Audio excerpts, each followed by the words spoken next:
This is an Ellis Mowers and More small engine repair. Stay connected on Instagram and Facebook at Ellis Mowers and More. Comments or questions? Leave them below or email me, ellis@ellismowers.com. Parts used in today's repair are found using the links in the description below. And as always, like and subscribe for more small engine content. On today's video, we're going to look at this Wheel Horse 312. This is part 2. Part 1, y'all saw me get it running and driving, and we still got to do a little bit of work to it in order to get it cutting again. So, of course, this mower has sat for a really, really long time.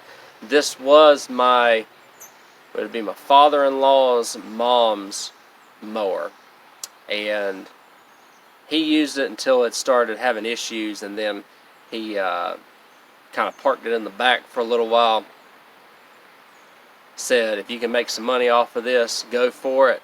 And I've had it since before my wife and I got married, so it's been over 3 years now. Finally bringing this thing to the forefront here in 2024, and we're going to get this machine into, we're not going to restore it, I've already been clear about that, but we are going to get it into a running, driving, and cutting state, and hopefully it'll be a reliable machine for whoever gets it from me. That's the goal here. So far we've gotten 2 out of those 3 done. We're going to get the mowing portion of it done, fix the front end on it because the front end's a little bowed out, just probably from use and age, and again get it cutting, and maybe even fix the brake. We've got to fix the choke cable. I just got to swap that out. That'll be a really easy one to swap out. But yeah, so freeing up a little garage space, getting this thing out of the garage because y'all seen this in the garage for many, many videos, and gonna get this thing rolling again here pretty soon. So let's go ahead and get started here on part 2 of this Wheel Horse video and see if we can get it back into a reliable machine to sell to somebody hopefully who appreciates mowers like this. Well, we got the alignment better on it. I'll just say that a bunch of hammering went into that. I originally hammered them the wrong way because I always get it wrong. So I took the spindles off and basically hammered them back some, and that has gotten it probably about 95% of where it needs to be. I really don't want to hammer it anymore to damage the spindles any. Put some ATF in this tire to hopefully keep it from going flat over the course of a day. This tire right here is doing okay. May have to put a little bit in there. But the next thing I want to try and do is get this mower deck going. So if I go down here, it's kind of stuck. This one is especially. So what I want to do is hopefully get everything freed up here. It may not be the easiest thing to do, but what I might have to do to start is probably lower the deck.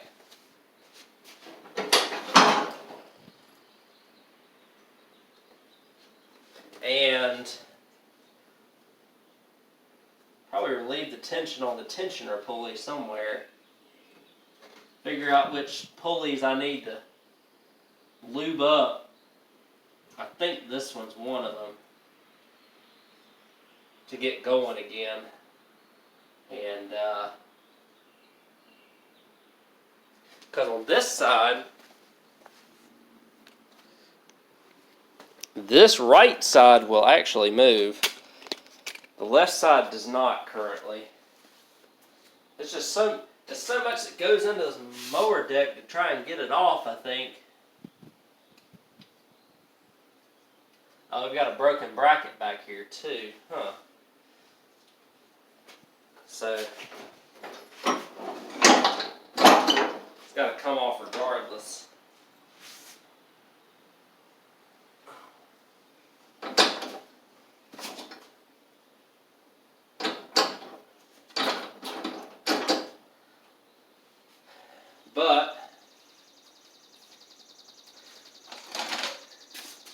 this side will actually rotate, as you can see.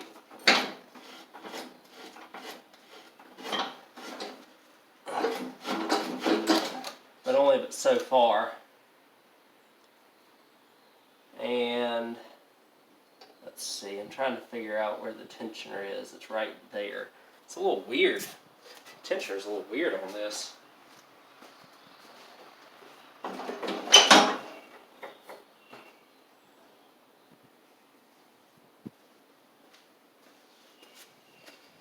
But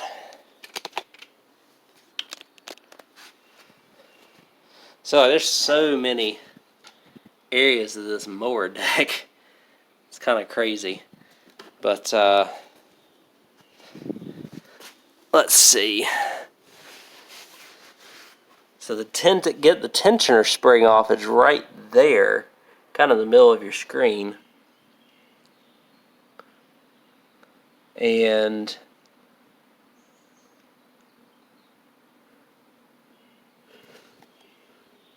let's see. It looks like, what have you got to do to get this off? There's a rod that goes right there. There's a rod that's not attached to anything back there currently, so I don't know exactly what that could be. If that's the park brake. Probably the next order of operations is to get this mower deck off.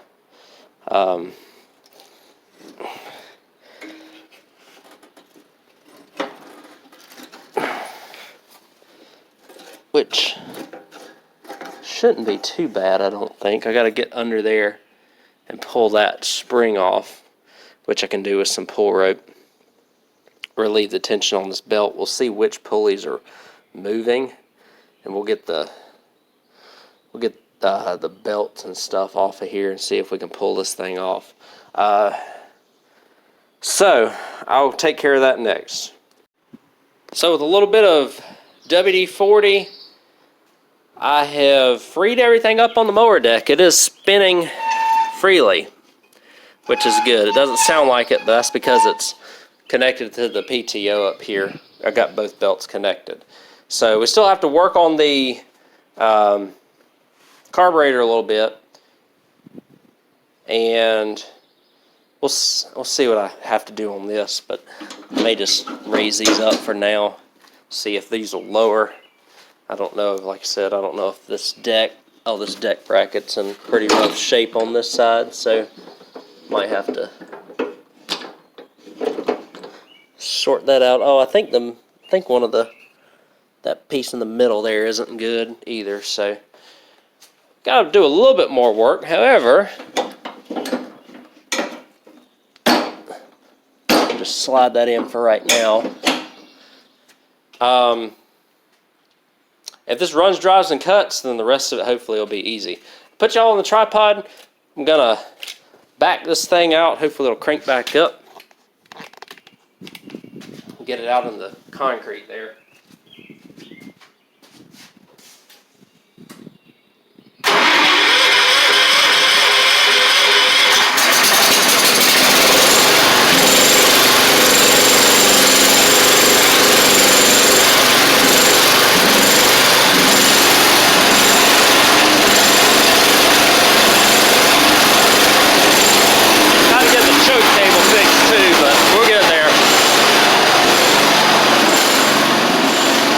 Set up, we'll back this thing out of here.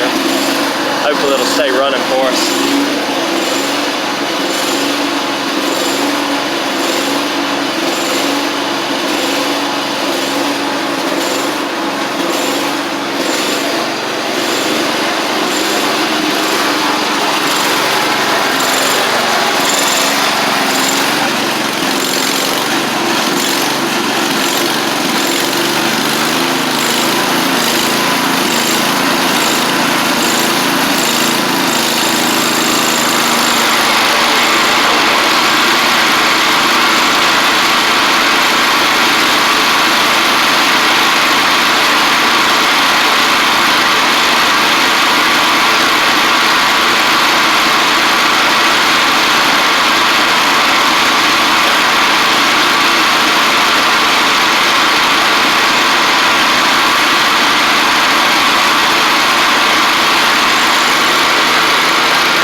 Awesome.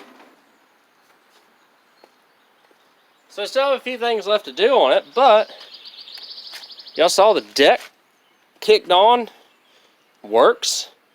So that is a huge, huge plus. These belts look to be fairly new. These belts are not that hot either, even after just doing that for a minute, which is good.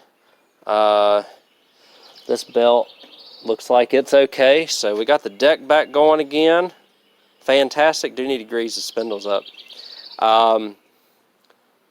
That's a good work day today. We'll see if this tire stays up overnight now that I've put some transmission fluid in it. I don't see any bubbles or anything where it's leaked out. Again, the front end is about 95% there. I don't want to do any more than that just because I don't want to compromise the rigidity of those spindles any there on the front.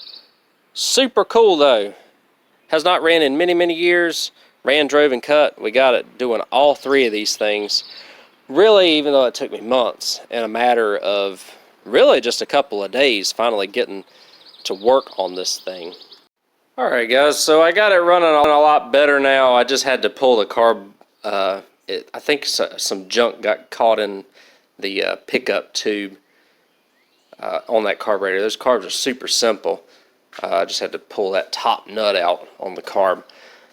The issues that it still has, and I'm probably not going to be doing anything about, just because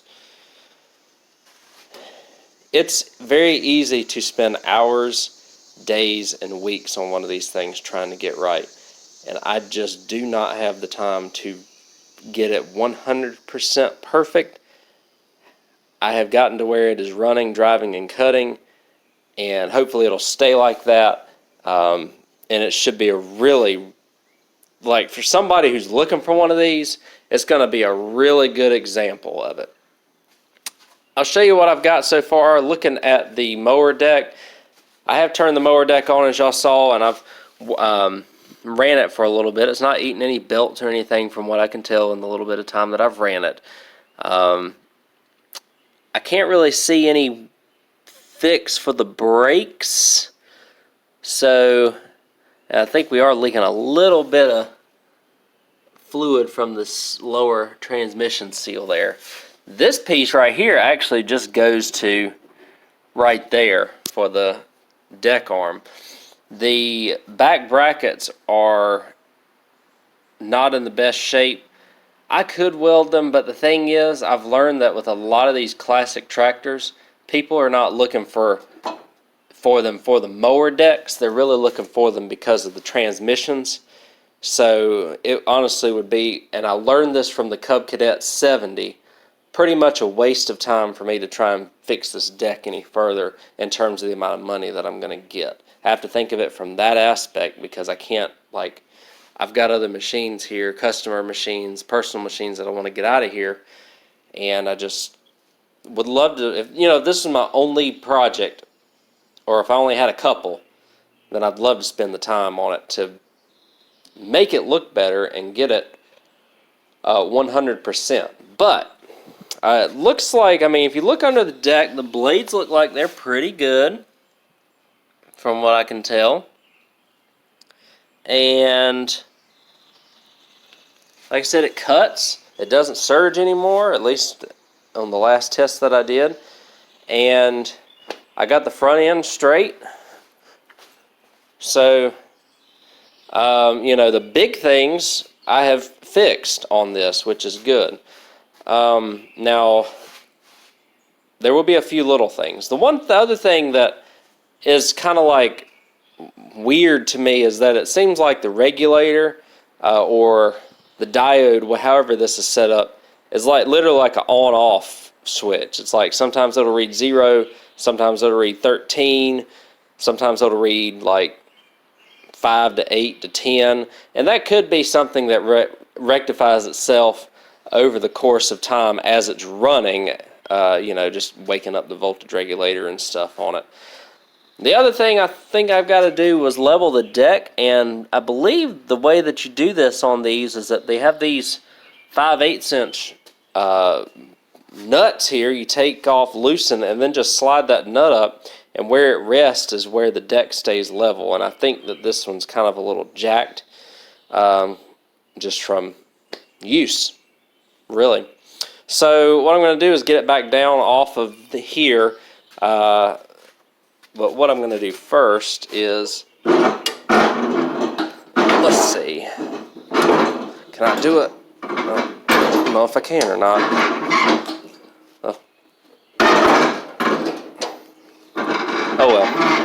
Oh well. I'll get it back down here. I can't get it to where it'll stay up anymore for some reason.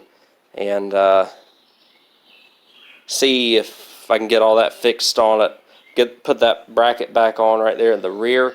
And we're going to clean it up. And I think it's going to be ready to roll for my end of it.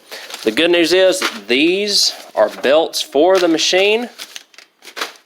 And then I got the owner's manual and a bunch of other literature that goes with this mower. That some of it's personal information. I'll probably take that out just so nobody tries to steal anybody's identity or anything on it. But we'll get it back down. I'm gonna give it a good wash, see how it looks after that, and probably gonna list it for about. I'm gonna probably list it for like $750. Somebody is gonna appreciate this. If I get $600 for it, I'll be doing pretty good, I think. The choke cable, I forgot also I had to fix on it. The only choke cable that I had was a reverse one.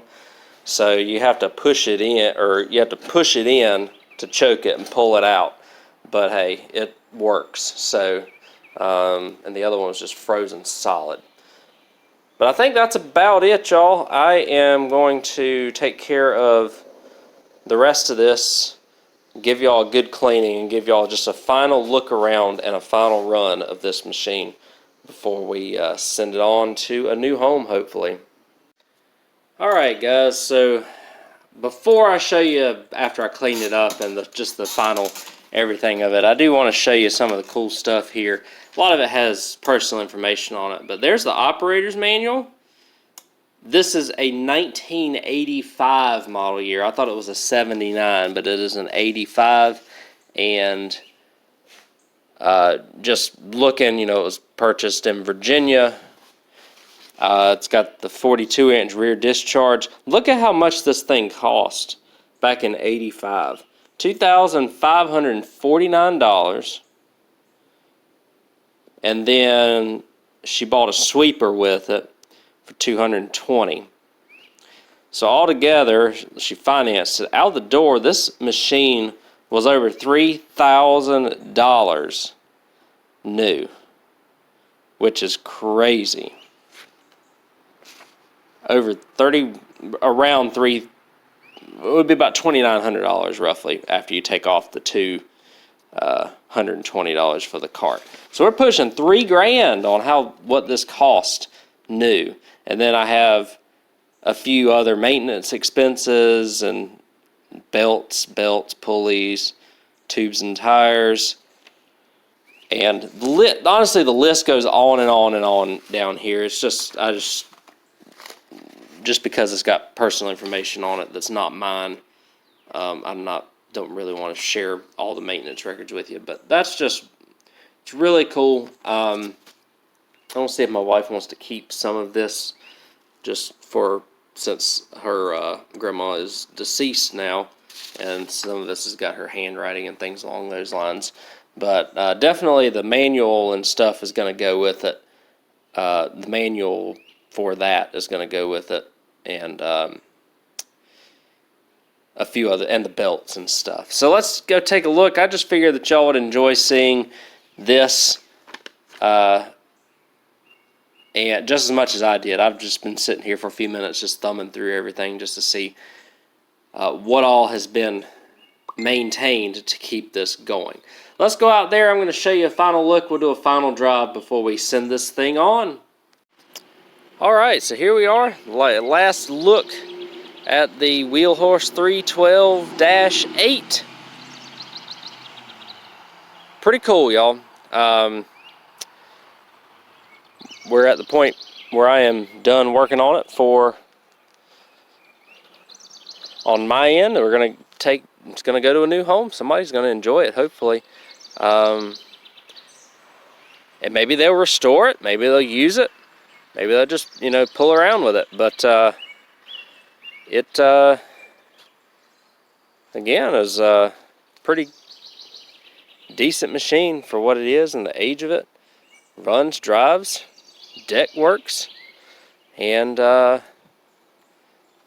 can't really ask for much more with these machines. So I think I got enough gas in it still to let y'all hear it. Cleaned up really nicely though. I'm happy with that. And we'll see.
The carb's pretty good when it idles like that.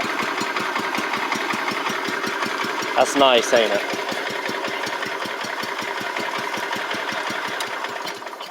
Just one of them cheap aftermarket carbs ended up working pretty good on this. So let's finish everything up here and we'll recap everything that we did to this. Well, everything that at least I can remember, because this has been a multi-month process. If y'all saw part 1, I started with like 8 layers on, and now it's 90-some degrees and wearing shorts.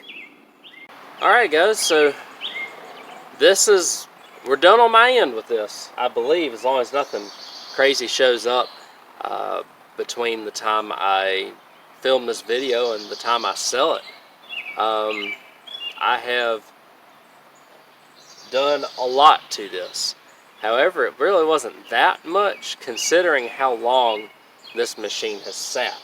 It's probably been sitting since somewhere along the lines of 2010 or 2011. It had been sitting in a dry storage, dry shed, so that was a good thing. But it definitely needed some TLC to get back going again. So essentially, I did the entire fuel system: fuel lines, fuel filter, fuel pump, carburetor. Had to put a starter solenoid in. Obviously, I had to put a battery in it. Between those, that got it running again, which is good. The starter had to come around to and catch itself, but it did that, thankfully. And it's been working good ever since. I had to do a little bit of safety switch with the seat safety. I think the seat safety had gone, and so it wasn't kicking over like it was supposed to. And then also, so that got us running. And then I needed to hammer the mess out of these front spindles, because y'all know they're made very well to get the toe out issue fixed on it. It does have an adjustable tie rod on or adjustable drag link and tie rod on the right side, but it was out so far that I couldn't adjust it out far enough because it was just going to fall off. So that's where I had to resort to the hammer. Got it running, got the front end fixed, got it driving good. Had to clean the carburetor again. But also, I say, you know what, let's try and get the deck going too. The deck was just seized up, the bearings from where it hadn't moved in a while. A little bit of WD-40, a little bit of grease, got all that fixed on it, which is good. And I just had to do all that, grease the spindles. This mower was well taken care of by, just based on the service records and stuff that I received on it. And my in-laws are pretty good about taking care of their stuff too. So that's a good thing. And so all the tires hold air. It runs, drives, and cuts. It doesn't look like it's eating the belt off. And I got all the service records for it. I'm probably gonna list it for $750 to see what's out there. Realistically, I will probably get somewhere around $600. I would love to get more than 5. I think it's a $600 machine, just because of the fact that the mower deck works, it runs and drives. Granted, the mower deck does need repairs on the rear brackets, which I'm not going to do. Just learning from experience in the past with classic garden tractors like this, 9 people out of 10 are not going to be using this for everyday mowing or as their primary machine. They're going to be using it to pull stuff around the yards and the occasional rough cut mower. So not even going to worry about going any further on this. The brake pedal, it just doesn't seem like it's quite right, but it does stop the tractor. You push the brake and the clutch at the same time, the tractor stops. That's really all you can ask for. So that's going to be fine. And really, that's what I have done. This machine would have been done a lot sooner had I not gotten busy. And then when I saw that fuel leak at the fuel pump, I was a little discouraged, and so it just kind of sat in the back. This week I said, I got to get this thing out of here. So put the fuel pump gasket on it because I missed the fuel pump gasket originally, and then just freshen it up over the course of a couple of afternoons, and this is what we've got ready to rock and roll. And so I'm really pleased with this. I hope y'all enjoyed this video. I don't really work on a lot of classic tractors, and this was a cool one to work on. Probably like this one better than that Coke Cadet 70 that I had a while back, and I can't remember the others that I've had over the course of time, but still cool that this was part of my wife's family. They let me have it to work on, fix, and resell and make a little bit of money off of it. So while we would love to keep it, it's not, for me, for them, it's not logical to keep it because of probably the constant maintenance that this is going to have over time. They do have a good know-how of maintenance, but just, you know, putting money into something that you're really not going to use very much around the house, they can't justify keeping it. I can't justify keeping it. The only way I could justify keeping it is to use it as a pull-in tractor, but I only have a ½ acre, and I always have something that runs around here, so you know, it's just kind of like use what I got. This would just be sitting. I'd prefer that somebody get it and appreciate it and enjoy it. So that's what hopefully this is going to go and do. So we'll see. But thanks again for watching this video. We got it mowing and got all the operational issues fixed on it for the most part to where it is ready for sale and ready to go to a new home. I really appreciate y'all watching. Thanks for all the support as always. I've gotten a lot of good, kind emails here over the course of especially the past couple of weeks. And so I really do appreciate the support. I really do appreciate y'all watching. We're really close to 10,000 subscribers, y'all, and I am very, I'm amazed and I'm humbled that many people subscribe, watch the videos. Literally just me back here in the backyard fixing stuff and essentially helping me make it a living out of doing it. So I really am grateful. Y'all watching these videos helps a lot as well. In addition to, this is just the general getting things fixed around here. That's why I do the Amazon reviews. You can check that out on my Amazon page at the same name, Ellis Mowers and More. A ton of products, and as always, anything that I've used in this video, I will put down in the description below as well. A lot of the fuel system parts you'll see there. Starter solenoid, fuel shutoff switch, and a few other things. So again, thank y'all very much for watching. I will catch y'all on the next video. Take care.